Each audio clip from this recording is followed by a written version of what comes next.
Hello, readers of Every Word, and welcome to Every Word 365. I'm your host, Christina and today we're reading Micah 1 through 2. I don't know about you, but today's daily walk was very convicting for me. Where does your mind wander during the moments before you fall asleep? What is the first thing that crosses your mind when you wake up in the morning?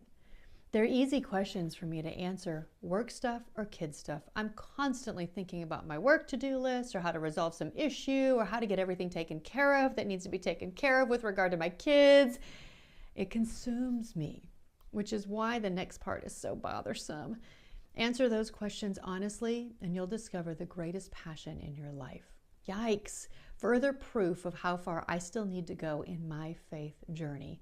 I certainly don't want my work or even my kids to be the most important thing in my life, nor the thing I'm most passionate about. I must not only learn how to disconnect, but also to be intentional about making sure that God and my faith become the top of mind things that consume my mind. Filling your mind with the things of God takes a deliberate act of the will. It won't happen by accident. Take a brisk walk sometime, and as you exercise your body, exercise your mind as well with Bible verses, hymns, and thoughts of God. Was anyone else bothered by what their thoughts go to? Please tell me I'm not alone here. I'm just sharing my heart. After every time I read this, I just go, gosh, I'm still not where I need to be. So I ask for forgiveness, I repent of my sins, and I try to do better. Here's more on the book of Micah. The author of the book of Micah was the prophet Micah. That's in 1:1. The book was likely written between 735 and 700 BC. The message of the book of Micah is a complex mixture of judgment and hope. On the one hand, the prophecies announce judgment upon Israel for social evils, corrupt leadership, and idolatry. This judgment was expected to culminate in the destruction of Samaria and Jerusalem.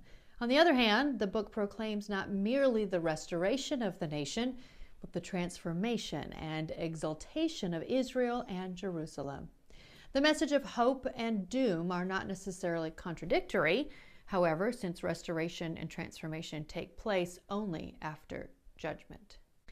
Here's a brief summary for you. The prophet condemns the rulers, priests, and prophets of Israel who exploit and mislead the people. It is because of their deeds that Jerusalem will be destroyed.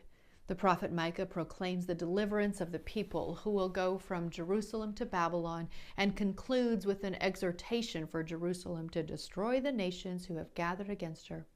The ideal ruler would come from Bethlehem to defend the nation, and the prophet proclaims the triumph of the remnant of Jacob and foresees a day when Yahweh will purge the nation of idolatry and reliance on military might. The prophet sets forth a powerful and concise summary of Yahweh's requirement for justice and loyalty and announces judgment upon those who have followed the ways of Omri and Ahab. The book closes with a prophetic liturgy comprising elements of a lament. Israel confesses its sin and is assured of deliverance through Yahweh's mighty acts. And of course, all that is from Got Questions, and I'm including the link.